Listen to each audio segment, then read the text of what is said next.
ఎవరో చెప్పిన మాట మనం వింటాం, కానీ దేవుడు చెప్పిన మాట మాత్రం వినం. ఎందుకంటే ఆ టైంలో దేవుడు చాలా చిన్నవాడు అయిపోతాడు. మన దృష్టిలో దేవుడు చాలా చిన్నవాడు అయిపోతాడు. ఆ మిగిలిన వారంతా చాలా పెద్దగా కనబడతారు మనకి. కానీ ఆ పెద్దవారిని ఏదో ఒక రోజు ముంచేస్తారు. వారి వలన ఏదో ఒక సమస్య నీకు రాబోతుందో అనేటువంటి ఒక విషయం మాత్రం నీవు పసిగట్టకుండా అలాంటి పరిస్థితులు నువ్వు బ్రతుకుతూ ఉంటావు. ఈ కొరింథీ సంఘానికి అందుకనే పౌలు గారు చెప్తా ఉన్నాడు, ఏంటో తెలుసా? యేసు వైపు చూడండి, ప్రతి విషయంలో మితముగా ఉండమని హెచ్చరిస్తా ఉన్నాడు.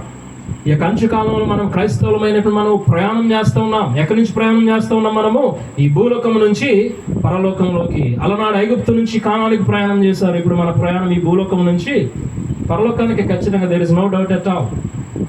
లోకం చాలా వేగముగా పరిగెడతా ఉంది,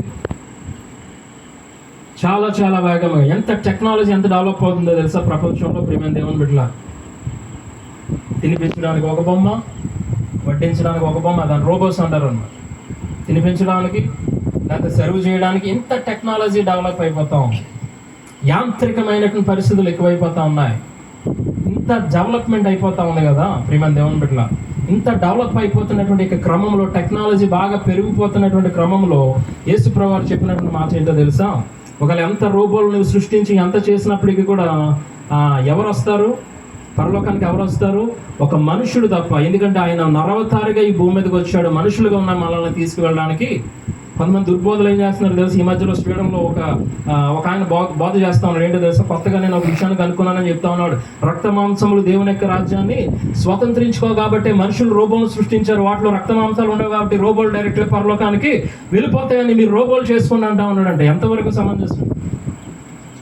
తెలివి ఎక్కువైపోయి. అవునా? మీకు అర్థమైందా? రక్త మాంసాలు రోబోలు ఉండవుగా. అంతా టెక్నాలజీ, అంతా మెషిన్స్, అంతా కూడా ఆపరేటింగ్ పార్ట్స్ అన్నీ కూడా.